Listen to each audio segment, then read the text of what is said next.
Bonjour, être du petit peuple, elfes, fées et korrigans. Donc, nouvelle vidéo pour les poissons. Donc, pour souhaiter un joyeux anniversaire donc, aux poissons, pour qui c'est leur signe, leur date anniversaire pour ce mois-ci. Donc, joyeux anniversaire à mon ami Yves et puis à mon fils le plus jeune Théo, qui est de ce signe aussi. Donc, nouveau concept que je reprends, avec lequel j'ai travaillé il y a 30 ans en arrière, c'est-à-dire l'astrologie et les tarots. Donc, on va commencer tout de suite avec la partie astrologique. Donc, pour ce mois-ci, nous allons donc rentrer dans le signe du poisson, qui est un signe d'eau et qui correspond à la partie de l'hiver. C'est donc un signe mutable, donc c'est la combinaison aussi bien du cardinal avec le fixe, et qui va nous indiquer le mouvement, donc un signe qui va bouger. Donc, pour ce signe, c'est un signe très émotionnel, donc compréhensif, doux, affectueux, gentil, qui a une compassion naturelle. Ce sont souvent des hypersensibles, qui ont une grande imagination, qui sont très intuitifs. Ils aiment l'ordre et les choses achevées, ils sont très méthodiques, peuvent être idéalistes, inspirés et imaginatifs. Ils sont plutôt timides et réservés et n'aiment pas du tout les conflits. La correspondance anatomique, c'est donc les pieds. Et ils sont gouvernés par deux planètes qui sont donc Jupiter et Neptune.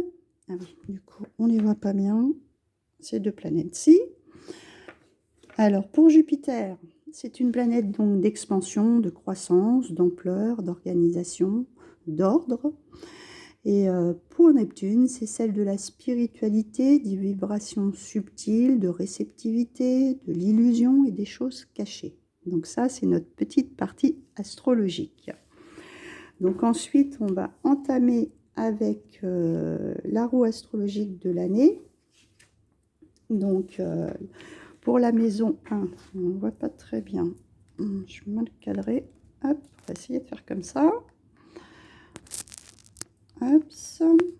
Donc en maison 1, en général, ça correspond toujours à l'ascendant, mais là, ça va représenter ce qui est dans la personnalité en ce moment des poissons. Donc nous avons quoi? Nous avons l'ermite avec le battleur. Donc l'ermite, c'est plutôt quelqu'un de réservé, qui est plutôt en introspection sur lui-même. Et donc avec le battleur qui est prêt à démarrer, on va dire, des choses, qui a tous les outils en main pour démarrer une nouvelle activité, un nouveau projet, etc. Donc là, il est en train de s'intérioriser pour savoir peut-être ce qu'il va faire pour cette année à venir, puisque c'est sur l'année, pour voir ce qu'il va pouvoir concrétiser et épanouir et réfléchir à tout ça, mais il a vraiment de bonnes idées parce qu'il a des idées de démarrage, de commencement, il a tous les outils en main pour pouvoir démarrer ce qu'il veut. Donc pour la maison 2, elle se réfère donc aux biens matériels, aux possessions, etc. Donc là, on a donc le pape et le chariot. Donc là, le pape nous dit plutôt d'être plutôt réservé, être sage, etc. Et en même temps, on a cette carte du chariot qui nous dit on y va, on va de l'avant, etc. Donc peut-être qu'on a réfléchi avec sagesse pour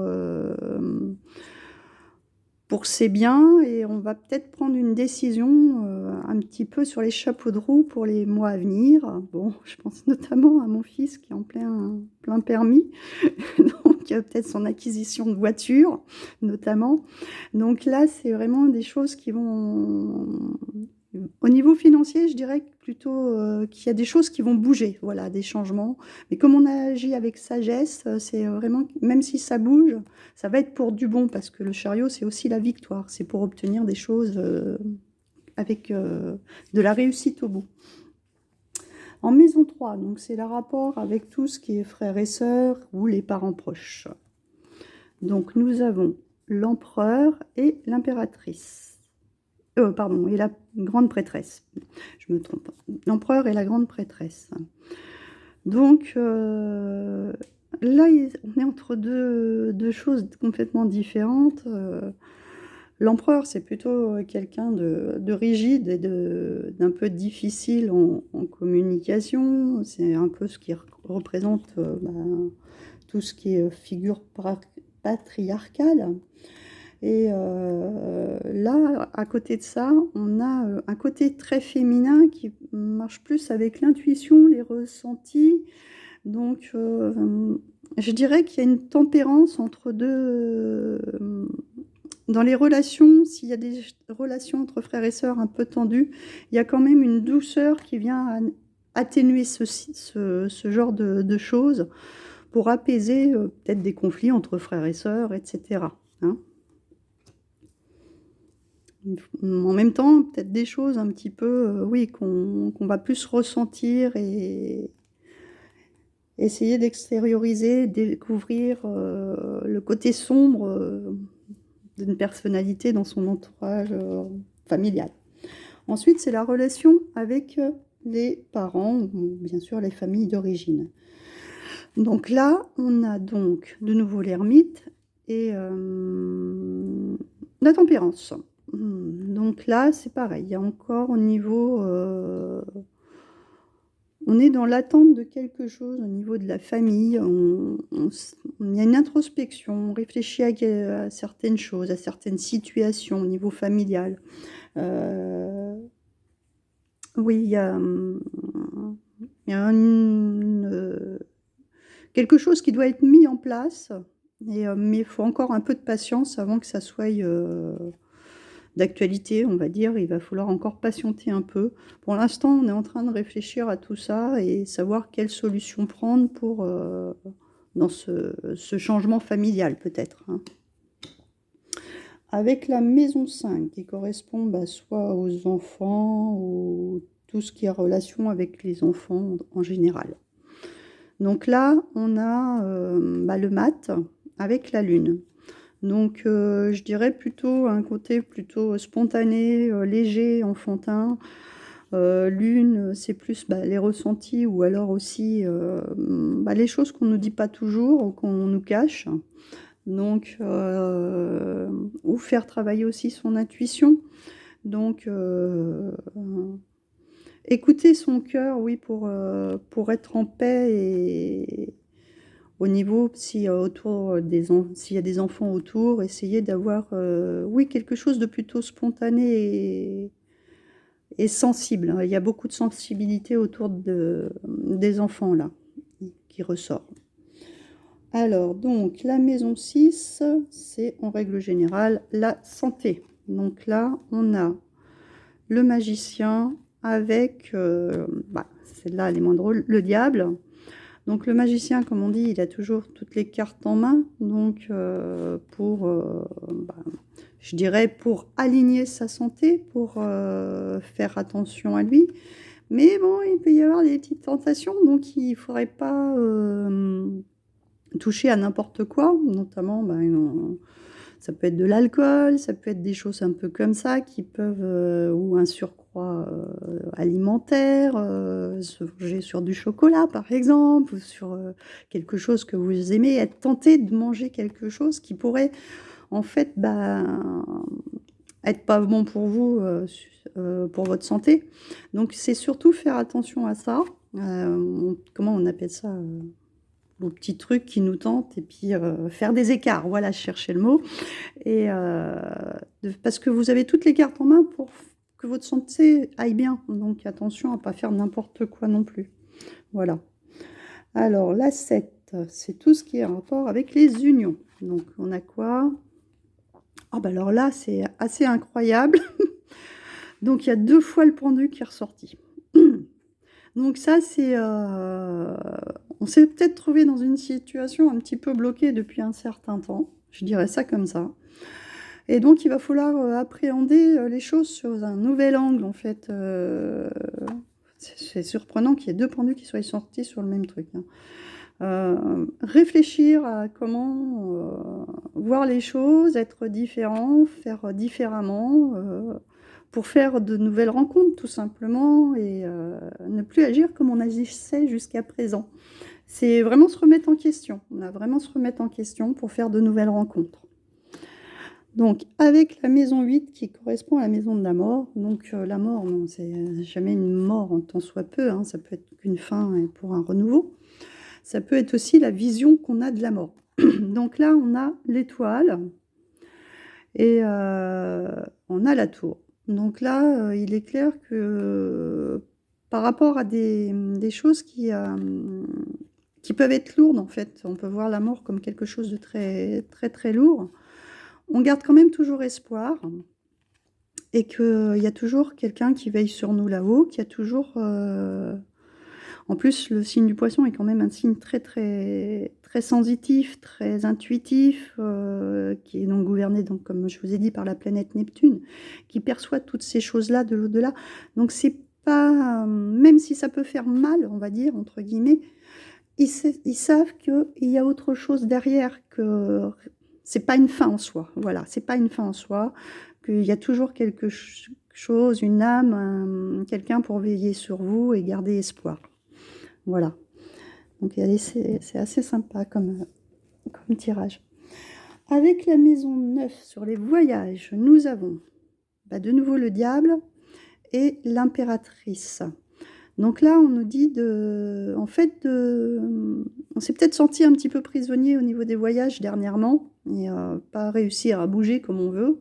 Et là, c'est carrément l'inverse. On est capable de se libérer et d'aller où bon nous semble, et puis d'y aller, quoi, d'ouvrir la porte et puis de créer de nouvelles perspectives, de nouvelles possibilités, de nouveaux endroits qu'on n'a jamais vus, de repartir sur des de nouveaux horizons. Là, il y a vraiment... parce que c'est vrai qu'on peut se trouver assez enchaîné avec le fait que ce soit le diable, mais là, c'est l'inverse. On a l'impératrice qui est derrière et qui est là, son côté féminin, pour nous dire, allons-y, on peut créer, on peut l'ouvrir cette porte, il n'y a rien qui nous enferme. Donc pour aller vers l'avant et de nouveaux horizons. Alors, ensuite, en maison 10, nous avons l'impératrice de nouveau et le soleil. Donc là, c'est l'impératrice, elle nous dit de concrétiser nos projets, d'aller vers notre créativité, qu'on va être récompensé. Hein, en plus, on a le soleil, donc le soleil, c'est vraiment... comme là, on voit, on est un phénix qui renaît de ses cendres. Là, au niveau professionnel, puisque la maison 10, c'est tout ce qui est professionnel, il y a vraiment un regain de nouveautés, de choses qu'on met en place, de nouveaux projets qui vont vraiment se manifester et rayonner, quoi. C'est vraiment très, très positif au niveau de la maison 10. Bon, très bon tirage, là. C'est un très bon tirage. La maison 11. Donc ça, c'est normalement les amitiés.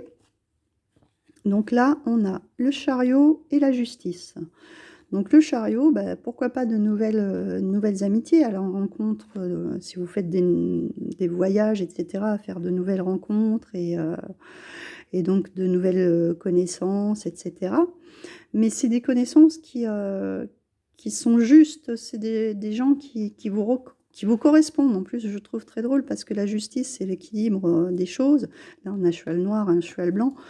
C'est oui, des personnes qui vont vraiment vous apporter de la stabilité, je dirais, des relations très saines en fait, qui vont être très très agréables au niveau de ces rencontres ou de ces nouvelles amitiés ou des amitiés que vous avez déjà d'ailleurs, hein, qui sont là pour vous peut-être un petit peu vous freiner si vous partez trop vite. Il y a vraiment un équilibre sain dans ces amitiés. Et donc la maison 12 qui est la maison des épreuves. Donc là, on a le monde et la tempérance. Bon, on ne pouvait pas mieux tomber. Hein. Le monde, c'est toujours la réussite totale. Donc s'il y a des épreuves à passer, vous allez être gagnant. Hein. Il n'y a pas de doute là-dessus.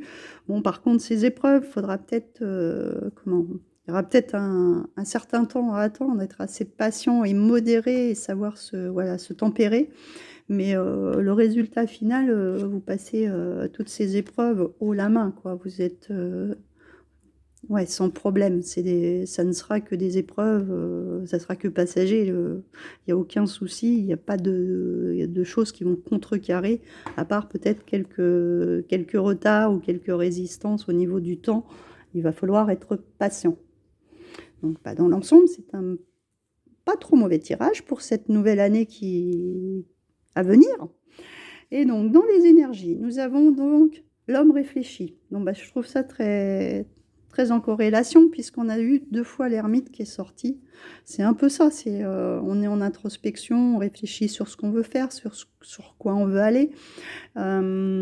Oui, c'est vraiment en corrélation avec tout le tirage.